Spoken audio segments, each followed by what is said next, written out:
Good morning. Welcome to the FDIC edition of Fireground Strategies and Other Stuff in the Street on Fire Engineering Blog Talk Radio. Welcome. It's kind of an unusual show. We're starting. Chief Avillo is still teaching his class. He'll be here in about 15, 20 minutes, I'm guessing. But I have an interesting guest with me this morning. Sean Patrick Duffy, no relation, someone who I believe is as passionate about the fire service as I am, and we're going to start with him. First, what I'd like you to do is introduce yourself. Sure. Tell us where you work, where you're from, and what you're teaching here at FDIC, and that it's your first time teaching at FDIC. It is my first time, yeah. So, tell the folks. Like Jim said, my name's Sean Duffy. I have about 17 years in the fire service. I started right out of high school. My father was in public safety, and I grew up Trenton, New Jersey. He worked for the EMS agency there. So I was kind of always around it, had an idea that's what I wanted to do. And I went and volunteered. I didn't really know what to expect. And when I got to that volunteer firehouse, I just felt like it was home. I was actually calling out of my regular job so I could be there to make no money. So I knew that was a job for me. So like many do, I just continued my education, kept going on, and many fireground frustrations, right? So I developed this program, Searchable versus Survivable, and it's mainly a search class based off of mindset, right? Instead of just writing them off immediately, taking on the big picture, realizing where there's searchable space, how we can get in there, things like that. So recently I took a position with the City of Ann Arbor Fire Department. So that's where I currently work. And this is, like Jim said, my first year here. So I'm pretty excited to be here amongst everybody and take in the full experience. A couple of questions. Yeah. New Jersey to Michigan. New Jersey. Tell me about that. Oh, man. So my parents thought it was a great idea to move to Florida when I was 11. And yeah, I didn't want to go. And, I just kind of made my whole life there. And they eventually got divorced. And, when they got divorced, I stood there. My dad moved back to Jersey. And I knew, like, talking to him and all of his friends, that being a fireman in New Jersey was going to be incredibly difficult. A lot of civil service testing and waiting. And so I just decided to do my career there. And then I met my wife, actually, at a bar playing ice hockey. She was the bartender there, and she's from Michigan, and here we are. Her mom unfortunately had some medical issues, and she needed to be back home with her, so we decided to make the move, and that's home for me now. So, and the rest is history. The rest is history. Now, when's your class? My class is today, actually, at 3:30, rooms 109 and 110. Repeat that so the people who listening can. The class that I'm doing is today at 3:30. It's in 109 and 110, right downstairs. So, yeah. The unfortunate thing about this, the people at FDIC don't typically watch or listen to this. The people home who couldn't be here, yeah. The ones who really watch it. Some do. Some people look at it on Facebook. They'll be between classes. So it's a good thing. Yep. Next question. Okay. I'm going to ask you a question about how do you feel about presenting at FDIC? Are you nervous, and do you have any saliva? Yeah, no, so FDIC has kind of been like a thing for me since I was brought up in the fire service, that this is where you go to learn and get all the best content out there. And from an instructor standpoint, when I decided to become an instructor, that was kind of like the thing, right? Everybody wanted to be a FDIC instructor. If you made it here, like, then you're doing something right. So following fire engineering and doing all those things is always something that I had as a goal for myself. And, much like everybody else, you submit, thank you, try again. And this happened to be the year that, I got accepted to it. So yes, I do have saliva left. I am really, really excited to be here. The past 4 years has been just crazy.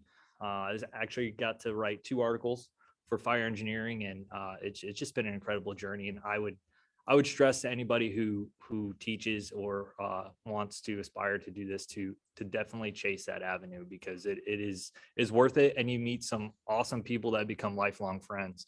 So Yeah, that's You it. have no idea the Yeah, people you will meet here.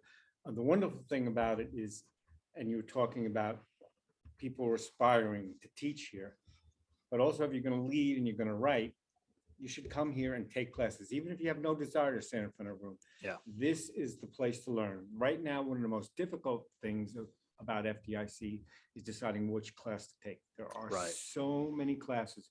Right now, Anthony Avillo is teaching, Frank Viscusa is teaching, Brian Windsor from FDIC is teaching, and I could go on and on and on. Oh, yeah, And yeah. it's just, where do you go?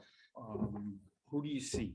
There's so much to learn, but what you have to find is what your passion is and what your needs are.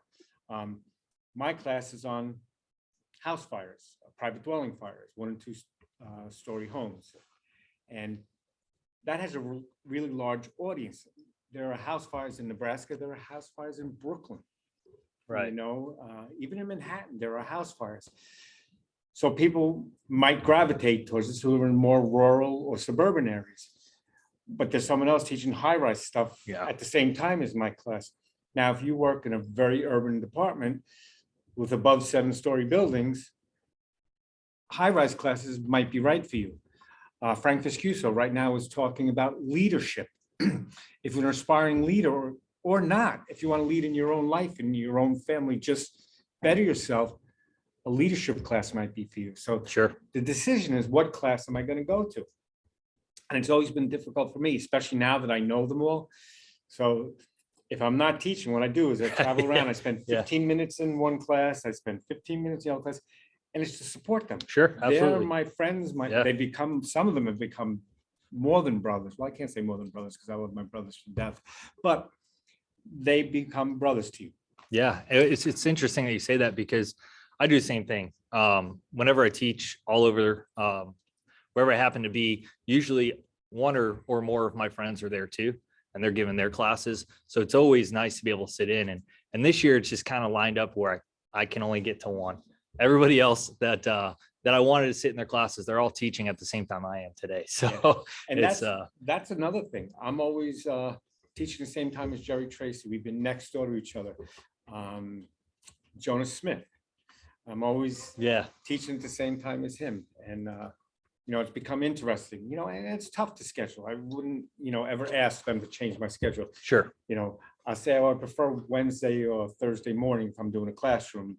If I'm doing a workshop, you know, I'll take whatever you give me. 'Cause Yeah, I absolutely. prefer mornings, but you know what? They have a lot of people to schedule. If you give me a morning, it's great.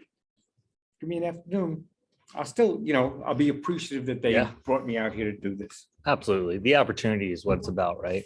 It is. So And also I have to stress the friendship and the old friends. Some people I only see here, and I see them every year. And last year, due to some family things going on, I couldn't come last August.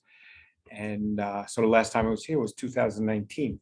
This year has been so exciting for oh me. yeah, that. You know, seeing all these people, you know, unfortunately, I'm doing everything wrong for COVID. I'm hugging everybody. And, you know, my wife's going to kill me if I bring her the gift that keeps on giving home, but that's a whole nother thing. That's the Irish side of you, right? You just got to hug everybody. do. Yeah, yeah, I do. absolutely. I am. And when the pandemic hit, it was really difficult for me because my natural reaction is to reach. If we've met more than once, you're getting a hug. Sure. Yeah, You absolutely. know, and then people be like, yeah. Yeah. You know, so I'm going to tell my first FDIC story. Sure. First time I ever taught at FDIC, and I got rejected the first couple of times I put in, but I got called to do a similar class, actually what I'm doing now. And so I walk in a room, you know how big these rooms are, Oh yeah.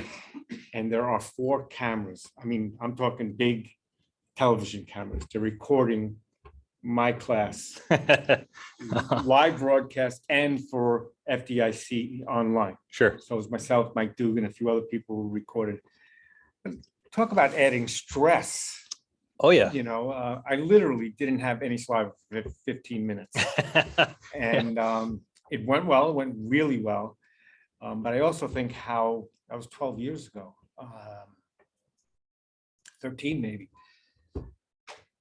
How far the quality and the level of class that I'm doing compared to them. Because I can look at it and go, Sure. oh my God. It's, yeah. Although Yeah. nobody in the class knew it, but I know it. I Sure. can feel it. And I don't know about you, but on the planes here, I had to do connectors. Pretty much rewrote my whole program. Well, not really, but I take this slide out, move it to the front, move Sure. it to the back. And it's never done. Never. It'll never be done. No. Yeah. So it's funny you say that because so I'm a lot like Jim. Actually, before I came into here today, I woke up this morning, I reviewed my PowerPoint twice. I added some things, I took some other things out. It's never truly finished. And it's funny you bring up the recording, because one of the very first times that I ever gave this program, I did it for the North Florida Fire Expo, and they live streamed everything on Facebook. And I watched that and I laugh. I was actually kind of embarrassed, because at that time I was like, oh, I did good, and you start looking, and that honest reflection of like where you started versus where you came, like that's passion, right? I think if I was to just keep it that same way, I wouldn't grow as a person. I wouldn't grow as an instructor, so you got to have that evaluation Well, process. here's the thing about that. The audience didn't know. Right. Yeah. You're more critical of yourself than the audience of you. They want to learn. Sure. If they learn one thing from you that day and they leave your class, you were successful. Sure.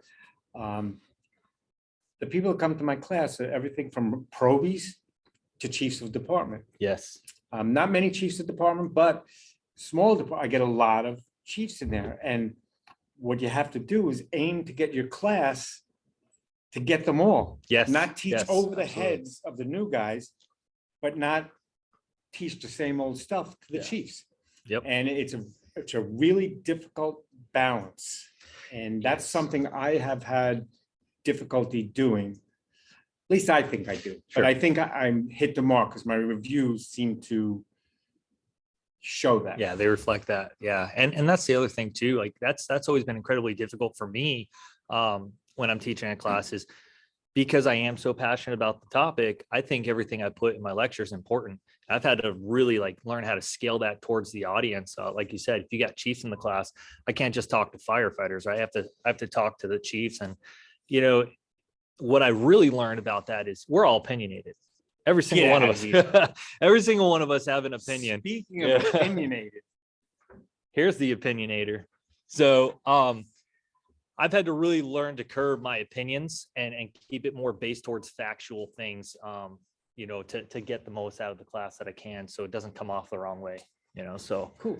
How are you, look at this guy, sir. Look at you. It's good. I know, right? Yeah. Dapper. So, Chief Anthony Avillo. What's happening? Hey, Did you see I paid you visit in your class? no, I kneeled down in the back of your classroom. I was Did you? watching it. Yeah. I was really You were in glad. the zone. It was a great class. There was a lot of people in there, and I wasn't sure even where the classroom was. I was like, nobody's gonna find this because I can't find it. And yeah, it was full. It was I full. don't It have was, conference voice already. oh my God, yeah. My God, yeah. What's up, well, brothers? while you were gone, Yeah. we found out that we share the same middle name as well. That's right? why the airline. Yeah. And we had an issue with the airline. So yeah. Yes, he told me. Yeah. He told me. I almost That's didn't make crazy. you here. That's It was- crazy, man. It was crazy. Yeah, it is. So So what's happening? Not too much. We were just talking about teaching at FDIC, Mm-hmm. how rewarding it is, and going to the classes, how much you could learn here, how much energy is in this place. This morning's opening Yeah. ceremony was Mhm. incredible. It was it was a really, really great opening ceremony. It's about as energetic as it gets, it really is. And that was like, this morning I walked into that class and I came around the corner and it was this big line. I'm thinking, oh, they must have a food thing over here. I swear to God. And I looked and they were all going into the room and I walked in and it was just about full. I was like, wow. It was Like, more than I full, got, like, standing so room only. Pumped, man. yeah, that's Yeah. awesome. I got like so pumped. I'm gonna It was get great. 12 people tomorrow. No, yeah, are you kidding? I'll get 3 today, so don't feel bad. So yeah, what are you doing now? I'm doing searchable versus survival. Mhm. We were actually just talking about the first time I gave it, and you were there. I was there. Yeah, I was going to say it was a great class, man. Yeah. So right. So Chief thinks it is a great class. I was telling Jim that I looked at the video Like that was one of the very first times that I gave that presentation, right? And I looked at the video, it was live streaming, and I just felt embarrassed. I was like, oh my gosh, like, right? Like I didn't deliver that anywhere close to like what I had in my mind. I wanted it to be like a, hitch in the face, fire up class. And I learned from that. Yeah. I learned from evaluating it and things like that. So it has since changed and scaled many different directions. Yeah. Because I'm always messing with it. Well, So, that's what it is. Like your classes change, and and they change. Sometimes they change right in the middle of the class. Absolutely. I didn't think I had enough slides. No, I'm sorry. I thought I had too many slides. I had 127 slides and I had to slow down oh wow. in the middle of it because I was going too fast and I was going to run out of slides. But that's and I want to actually finish them good on time. sometimes, because now you start asking people questions. What does your department do with this type of building? Yeah. That's why I like the workshops, because at the workshops, I have more time and I get a lot of interaction from the audience. Hour and 45 minutes, there's not enough time to do that. Maybe you can ask 1 or 2 questions, Right. but you can't stop. And but what I've had discussions from actually in Missouri. I had someone from a volunteer fire department that had 4 members, a total of 4. Wow. And people from St. Louis in the same class. The discussions were absolutely they're incredible. Yeah. 4 people, and you look at them, 4 people show up. No, that's it. Yeah. Well, that's going to be the challenge for me. Like, so even when you sat in the class the first time, that was a 2-hour block.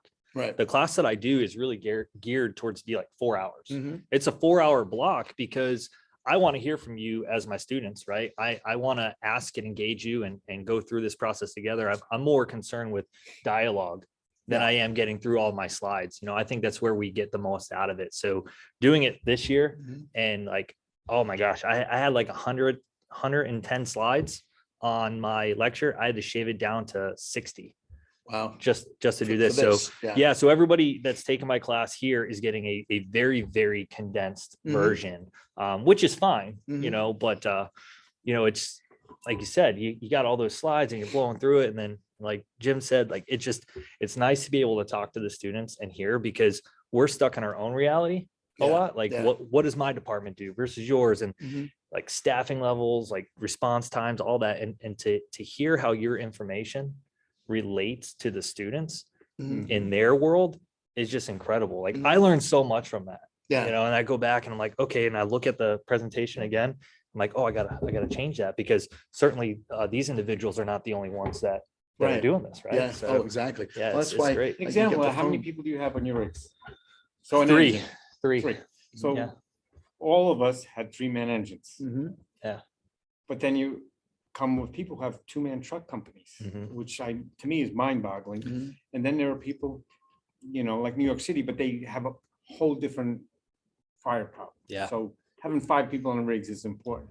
But I was out in Missouri again. There was a department that had 5 engines.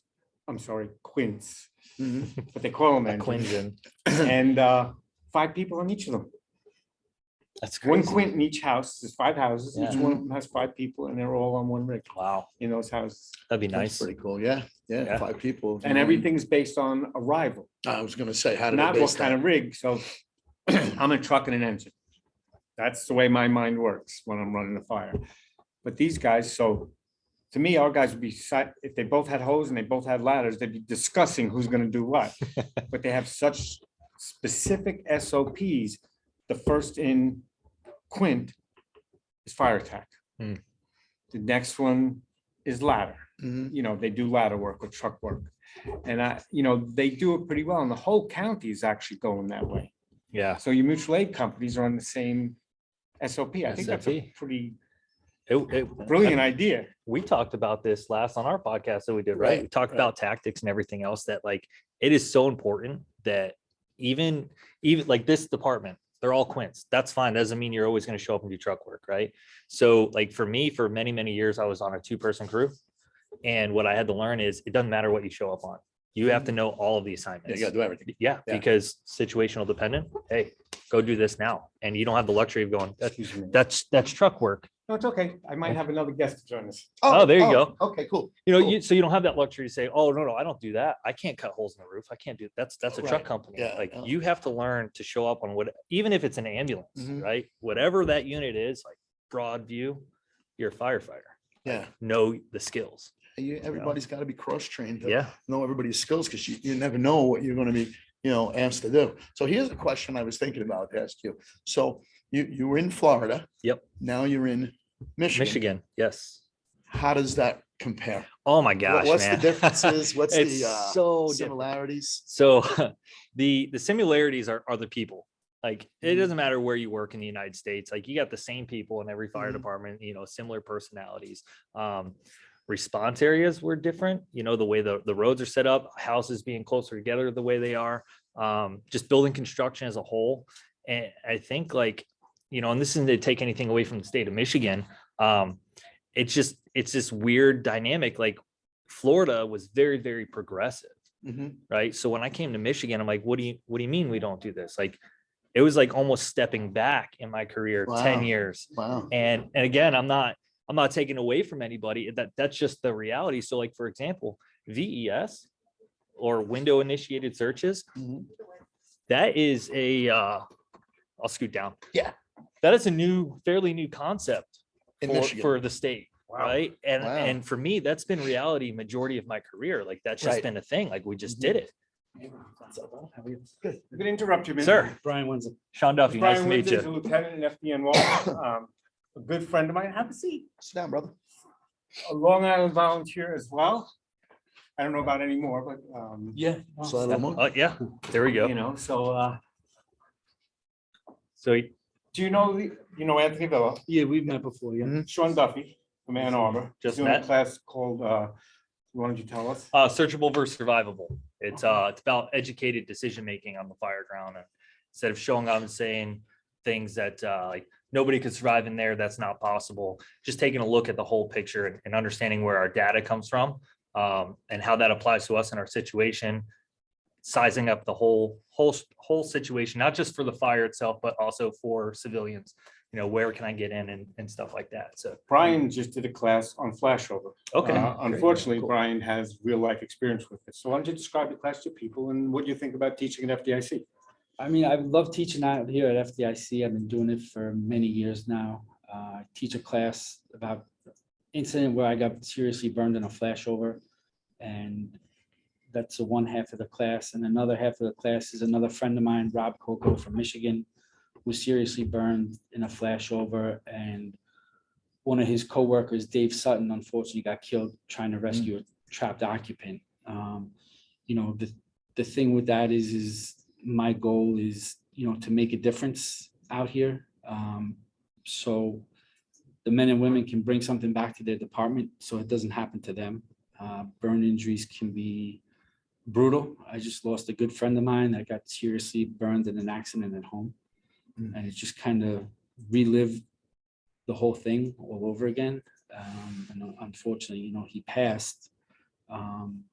His burns were a lot worse than mine, but it also makes you realize, or makes me realize, how lucky I am to be sitting here with you guys today after going through it. And we all make mistakes on the Fireground, and how many times do we go home and there's no issue? The mistake, we learn from it and we move on.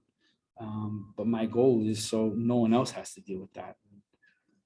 Unfortunately, we're still getting burned on the Fireground. It's never going to end.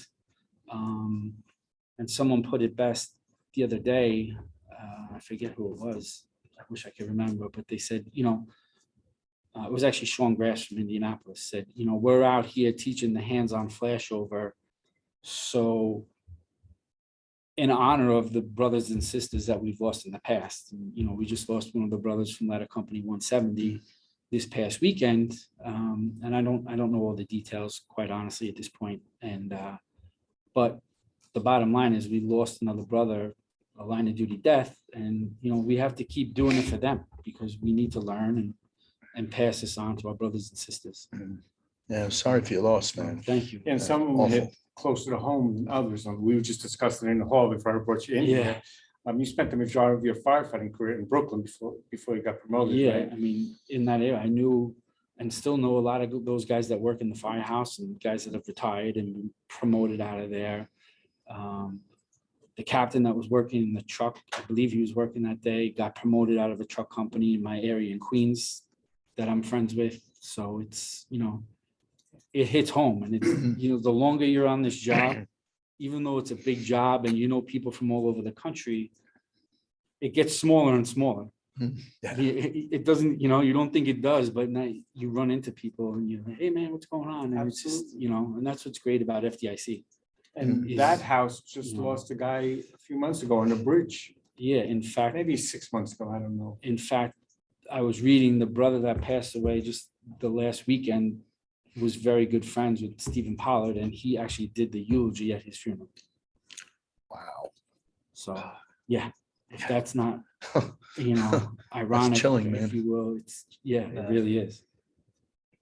Yeah. So just to add something, my corollary to what he just said, this is what's wonderful about conferences like FDIC. It's not all about doing presentations. These presentations have a purpose, some more than others. People learn about high-rise fires. People learn about house fires. Brian, what he's doing is super. What you do, the ordinary constructed buildings and, all of that is so important. And when people leave here, if they're smart, they bring it back home, because sometimes that's difficult. So fight, bring it back. This guy went to FDIC, so now he knows everything. But maybe he'll bring back some good ideas. Some of them won't work in your department. I have 3-man engine companies. We all have, all of us here, 3-man companies. Management Right. companies. So, and that's including the boss. Yeah, right. So what you do in New York, I can't do where I work. Mhm. I need 9 engine companies to do what they do it too, to do the same job. But the tasks and the tactics are exactly the same. I got to get the line up to the 5th floor. So I'm marrying 3 companies to get that done. Yeah, And, and I know the city does the same thing. They'll marry companies for a difficult stretch. And it's so important, but there's these smaller companies never thought of that. They're gonna let one company stretch and fight, and then because their SOP says it, they'll bring up the backup line. Now you got 2 lines struggling. Right. Let's get the 2 first lines that line don't get to the operation. objective, right? Yeah. And that to some people is rocket science, like they never thought of it. I got 6 people on scene. One's a pump operator, 5 of them can be stretching.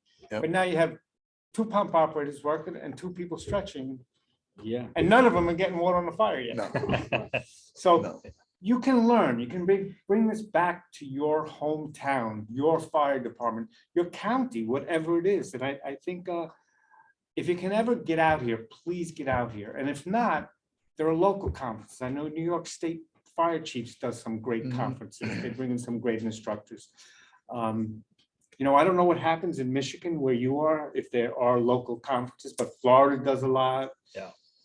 Florida's good. Florida, man, that's what Florida's a million of them. I loved living in Florida for that reason. Like, it's like almost every weekend in Florida, there's a fire conference somewhere, and if you want training, you get it. Now, Michigan it's a little different.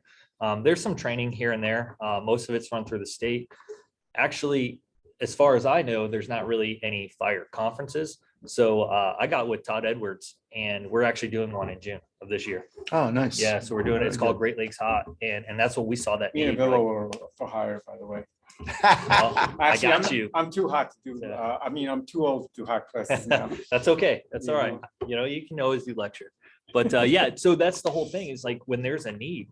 So even coming here, and that's the whole point, you come to here or you go to any other fire conference, like you learn things, right? You learn how to adapt it to your organization. Mhm. But most of all, you like look at your state where you work as a whole. Like, why are we not doing this? Maybe we should. How do we do it? And then take the bull by the horns, man. If it's not happening, then make it happen. Right. Yeah, I don't even think there are any conferences in New Jersey. Can I try it, right?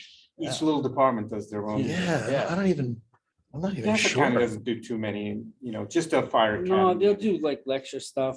Yeah. They'll do something for like a fundraiser and they'll have a speaker come out, but it's Suffolk County actually does it's not even run by the county. One of the chiefs on my job, he was an instructor at Suffolk County Fire Academy, and he started a thing, and they call it Mini Indy. Cool. Oh, cool. And they basically, I think it's the Joey DiBernardo Foundation is Mhm. running it now. They do a great job. And Yeah. what they do is they bring in lecturers, and I've taught there in the very early stages of it. I taught my class there, but they've expanded on it now, and they're literally doing like all these hands-on classes for Cool. like a whole That's weekend awesome. Mhm. at different sites in most of Eastern Suffolk County, the Fire Academy, some other places. And I've heard, I haven't actually been there for a while, but and taking classes, but they, I've heard it's great. Like it's phenomenal. you Look at the know, people and running it, you know? Yeah. Joey D does a Right. great job and, you Yeah. know, people are passionate about it. Yeah, and, and you know what, I think too, what's important, as Jim had said earlier, is about bringing stuff back to your department. Mm. Sometimes it's tough teaching the hands-on classes, like there's hot classes that I would love to take, but I'm teaching for 2 days during Right. hot, so Right. Yeah. you can't take the classes. And my point there is, I've heard a lot, and I've never met him, but I've heard he's a fabulous instructor, Aaron Fields. Mhm. I saw his with class the other his- day. With his nozzle forward class, and we had a member come to the firehouse, and they were having a little trouble at work, you know, moving the 2.5-inch hand line. So I was thinking, I was like, you know, I've heard nothing but good things about this class. Let me research it a little bit. So what do? You go on the computer, bring up YouTube, and Yep. sure enough, there's videos, YouTube videos of his class. So I said to the member, I said, listen, why don't take a look at these videos? You could do it at the firehouse, or if you're at home, what do you want? And next time we go out to drill, try and apply it. Let me know what you think. We did it, and the member came back and was like, this is unbelievable. Like, you know, and so you don't even necessarily have to take a class to bring something back from it. Right. If you Right. hear different people talking Right. about things, research it on your own Mhm. and look into it. Maybe you're able to take the class or just go online and see what they have to offer. Yeah, Yeah. I was Mhm. driving around Monday with Mike Nesta, and he's the hot coordinator, Yeah. and we wound up out at Aaron's class, Yeah. man. I was really impressed, man. What was going on there? It was, you Yeah. know, I've real heard nothing real but great high things. energy, Yeah. Yeah. you know, And it's intense. not rocket science. No, No, I mean, but- it's great. It's such simple things. You can take the dumbest firefighter in your firehouse, and I don't mean that to be derogatory, but you can learn these simple things he's Mhm. showing. Yeah, As it was long as real they're cool. willing to learn. Right. Yeah, yeah, You that's know, that's That's the it. other. That's that's- half the battle. And You know. that's the tough thing about what you just said. Two guys from, I don't know, East, whatever fire Shipment. department in Nebraska, they come here and they try to sell their 70-year-old fire chief, you know, New what they tactics. learned here. Yeah. And they're like, that'll never work, kid. Sure. Yep. And you know what? Everything is adaptive. Yes. You know, so I mean, a lot of it, like we said earlier, comes down to manpower, and nobody has really the manpower that we have at work. But if you take some tactics and operations, you can narrow that down into, hey, this, we can make this work. That there's no way we can do. Mhm. Hey, we can get this done, but it'll be a little later on.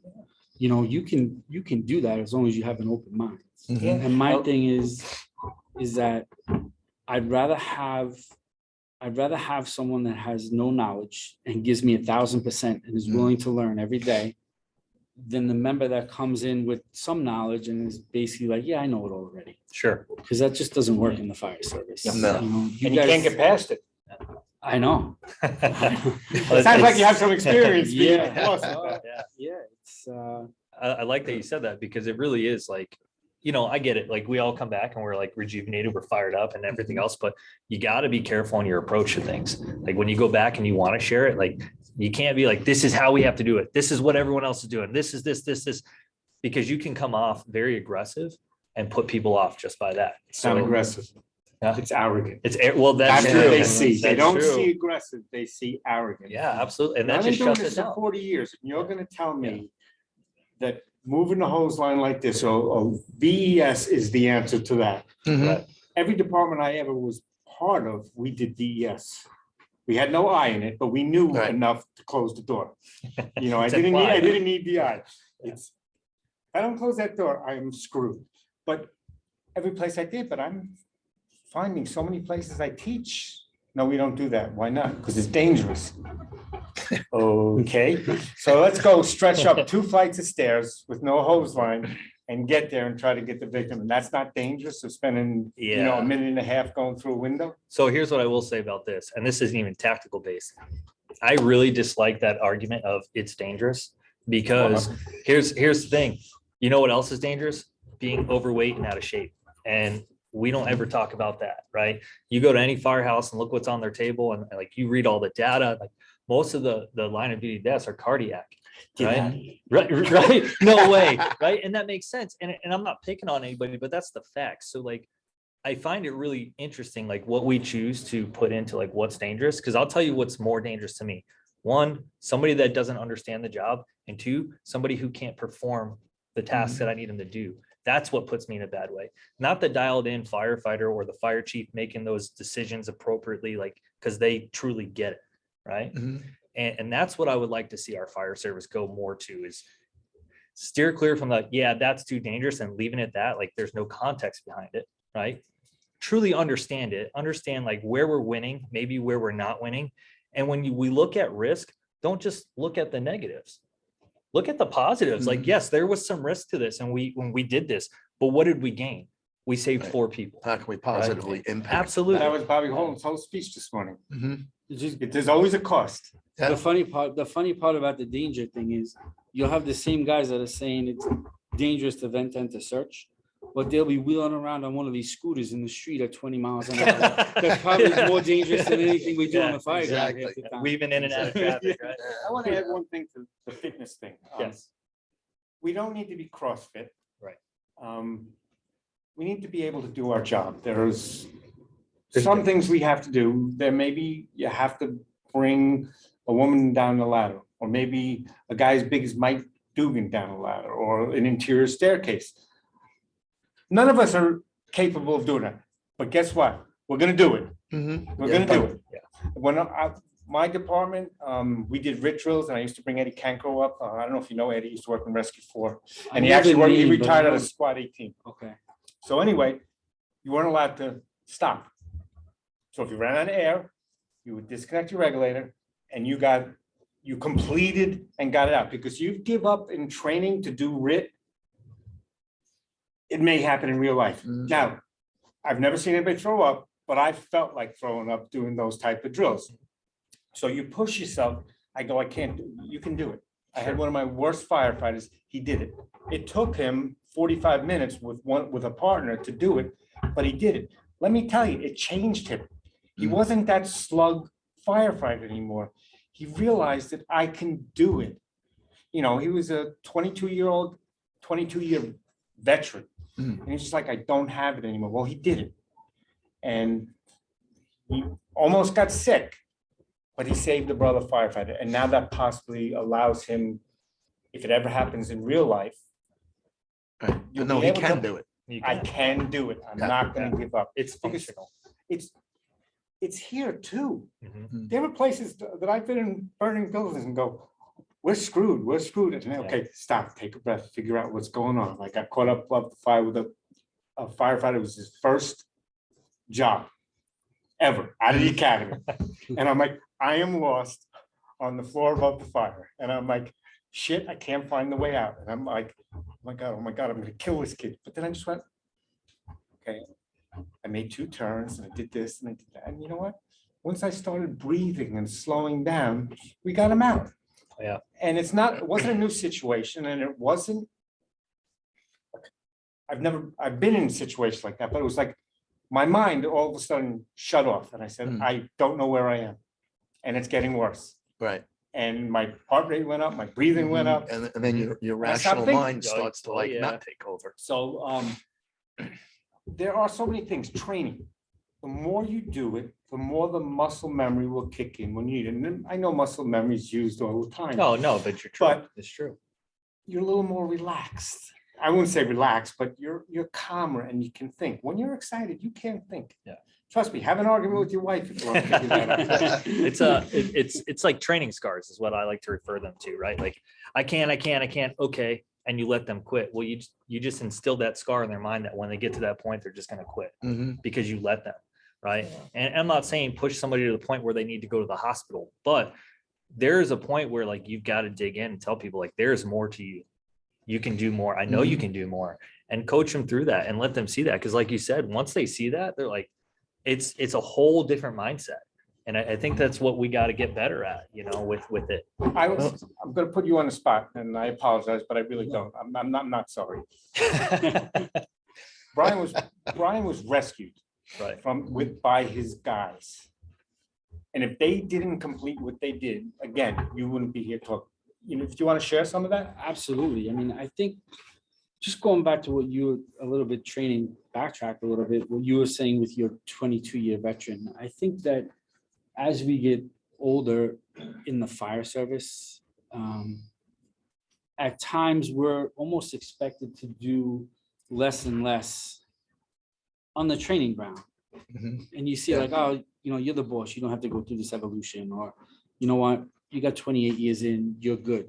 But what happens is now when you're asked to do that task, like the firefighter removal drill, that member, he or she is afraid to fail at it and be criticized. And I think the training aspect of it is important, because if you don't train, you're going to lose your skills. And as trainers and instructors, it's our job to make those members feel comfortable. So even if you see that member starting to maybe fail or not perform the evolution exactly the way you want it, you still got to give them positive reinforcement. And then say, hey, next time we do this, let's improve on these 3 things. You know, this is what we could have done better. And I think that makes a big difference in the training. Little wins. And my old captain, when I first got to Engine Company 231, said, on the Fireground, we got to hit singles. If you keep hitting, if you hit 10 singles, you're going to win the game. If you just try and go in the front door and hit the home run, it's not going to work out for you. Sure. And to me, it was a great analogy because for the most part, firemen and sports go together. And, you know, so, and he always used to say, just keep hitting singles, you know, which Also, is Ashley's writing it down now so he can use that again in his class. So there's, Listen, guys, I'm gonna, we're running out of time. These guys are coming up. If you want to give a quick summary of your thoughts on SDIC, and when I say quick, we only got a couple minutes, so give us a, I'm gonna start with you, my grandbrother over here. Give us a summary of what you think of FDIC and being part of this. Oh, it's people that come here are already motivated, which is the nice thing. It's trying to get them or sort of, take a time that I know, motivate them to motivate others. Sure. You know, don't just leave it here, you know, get it out to the people out in the field that, you know, that need it the most. Cool. You know, Sean? I'm going to say, don't give up. You know, whatever you learn here or anywhere else, pick those brains of the people that you meet, understand like why they do things, how that can translate into your fire department, but don't give up. If you meet some resistance, that's okay. This is going to be a long road, and it's up to you to pave that road for others that are coming in behind you, because you might not see change until you retire, but Or that's after. change. Right. But fight for what's right. Do the right thing. Cool. Brian, I'm sorry I kidnapped you. Brian just taught a class across the hall. I sent him a quick text. I said, if you'd like to join us, we're doing a show. that's not what you sent me. You said, hey, I'm across the hall. And then you kidnapped me in the hallway. And then I kidnapped him in the hallway and brought him here, and I'm really glad I did. Thank you. Yeah, no, thank you. It was great. So anyway, Brian Windsor, thank you so much for joining us. So tell me what you Thanks for think. having me. I just think, you know, it's important to keep training, coming out here. It's always an honor to be out here and have an opportunity to teach people and pass things along and just keep moving forward as a fire service. I think it's great. Cool. And all I'm gonna say is, if you have a chance and a choice, buy American. Our economy needs a little bit of help, and if we keep buying stuff made from overseas, we're not helping. Most of us make our living from taxpayer dollars. If you're not working, tax base goes down, and we get hurt, and our country gets hurt. If you can buy a $12 baseball cap and it's $14 to buy one made in America, you should buy it. I close my show with Anthony Avillo every month with that message, and we can help ourselves. And I've summarized this whole time and talked, so I'm not going to give my summary. And they're Thank all you. yours, Tammy. Thank you, gentlemen.